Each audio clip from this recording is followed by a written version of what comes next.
Hey, I'm Steve Volkers, and this is the Steve Volkers Group, and this is our October update on the data that Big Kevin puts together for us on the market, the residential real estate market in West Michigan. It's October, mid-October, right? So we got a little bit delayed on this because Kev, behind the camera, got engaged. Congrats, Kev. And was in Europe for the last 3 weeks and just enjoying life, which we love that he could do. So we're going to go through that. Obviously, the data is September's data, right? And then we're reviewing it in October. And with anything, stuff can change quickly. But it's a good time all of a sudden, right? It's an interesting time.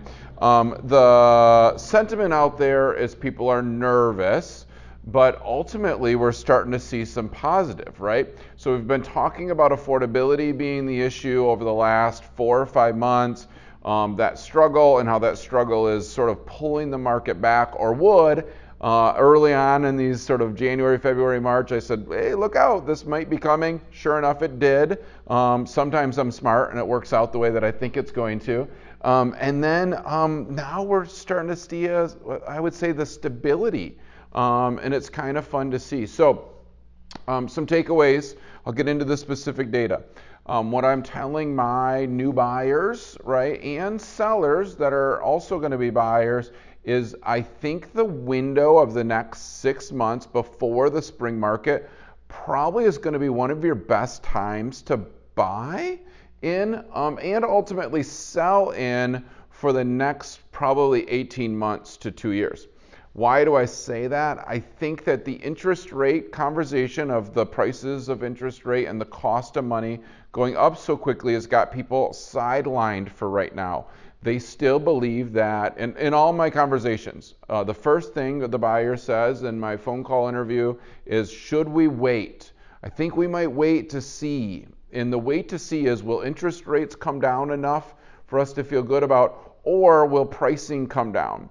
And I would tell you the two, based on the data right now and what we're seeing in the market, is those two actually have already sort of come together. The pricing has come down, the interest rates have come up to slow the market over the last 2 months where we had the dip, and now the last 2 months we're seeing just the trend line of stability.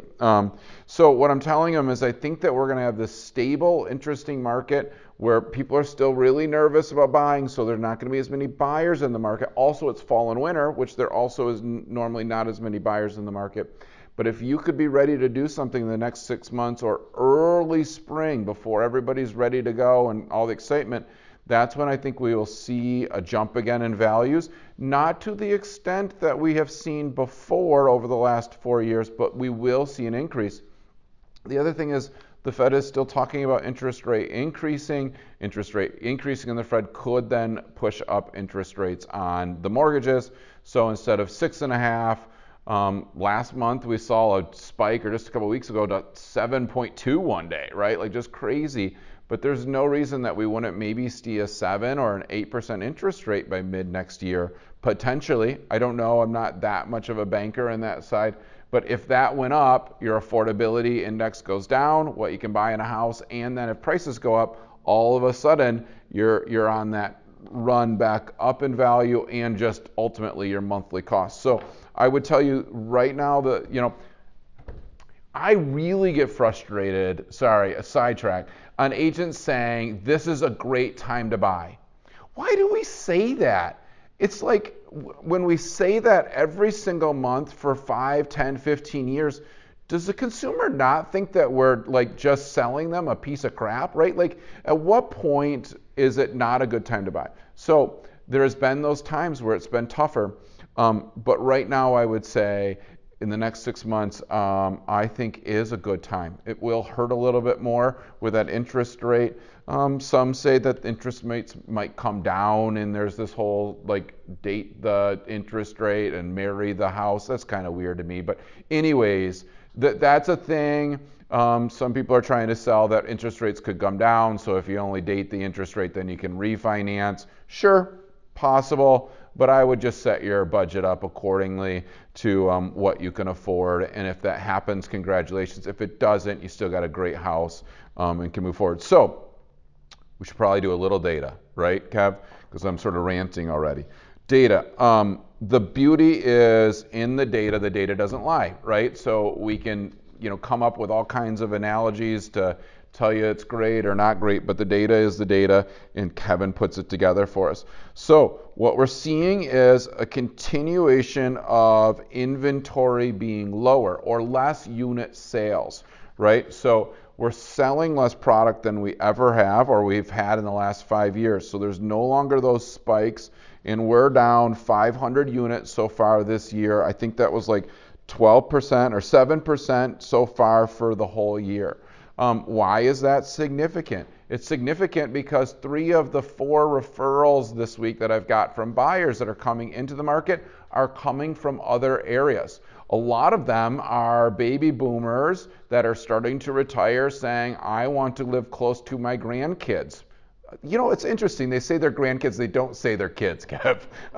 But anyways, they want to live by their grandkids. So they're moving into town. They've got money and resources, and they will, again, drive the market up because they have a need and a want, and they are not tied to an interest rate, right? So they will then push market up. And if there's not enough units where we're 12% down, then that will, again, create that, uneven balance of too many buyers and not enough inventory, the supply and demand conversation. So, but stability is the key right now. So let me get to the page.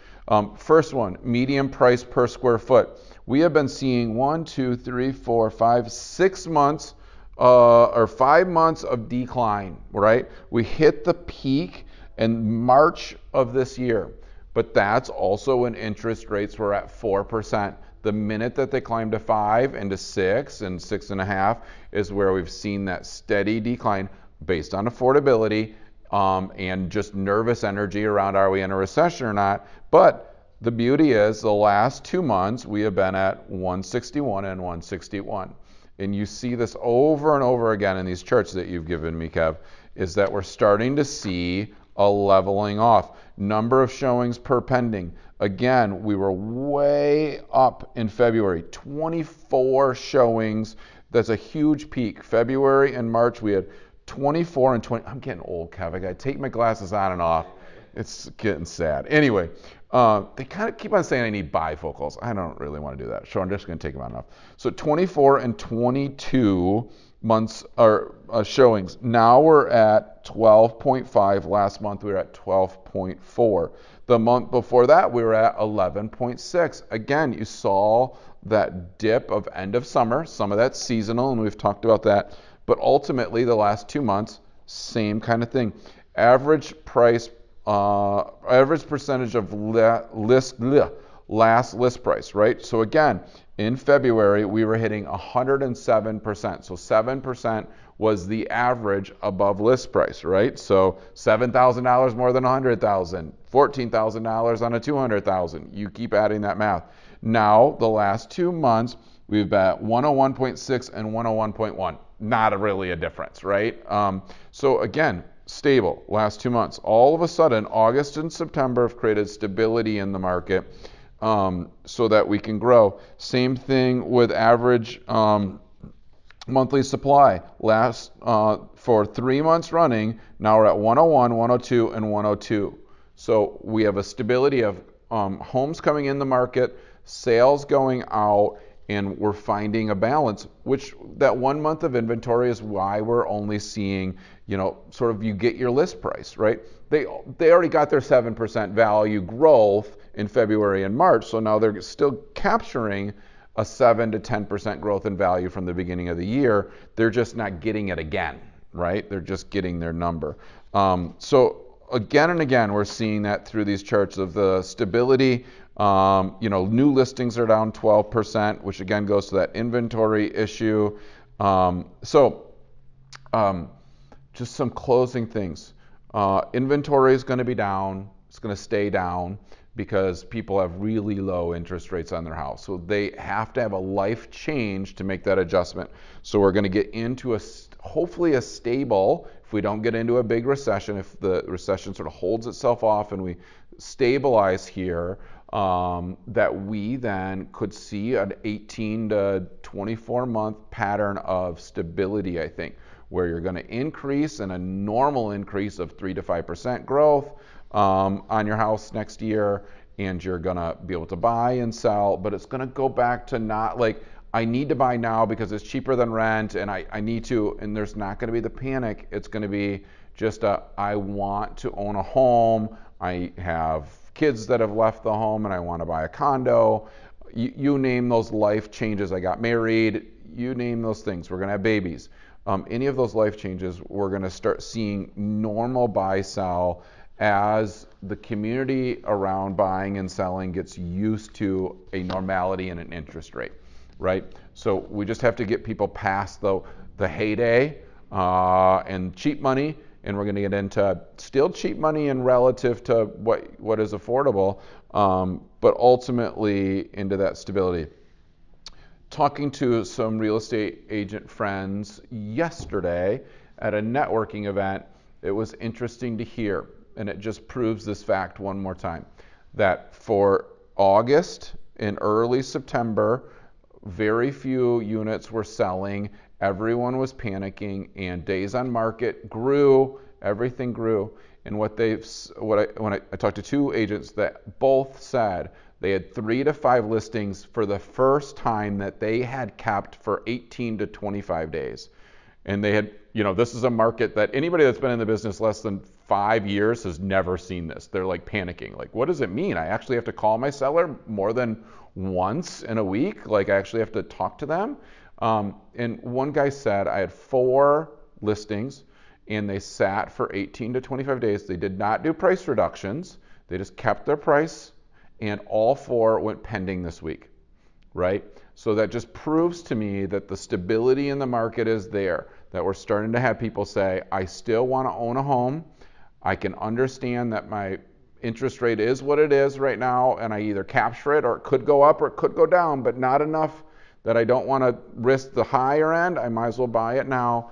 And they're feeling confident enough with their jobs, with their security, and with generally where we are in the U.S. economy to still make that transaction happen. So I would get off the fence. If you're on the fence and you're worried about what could happen, if you're in the market over the next year to buy a house and you could do it now, I really would suggest getting that showing set up, getting the portals set up, knowing what the market is. We're taking a lot of people out just driving neighborhoods and getting into some homes again and having them understand the market. And if the right home comes, be prepared to do something. I think that you might actually win a little bit in the next 6 months. So I'm Steve. Kevin, who's engaged, is behind the camera. And this was our October update with our September data. Thanks for hanging out with us.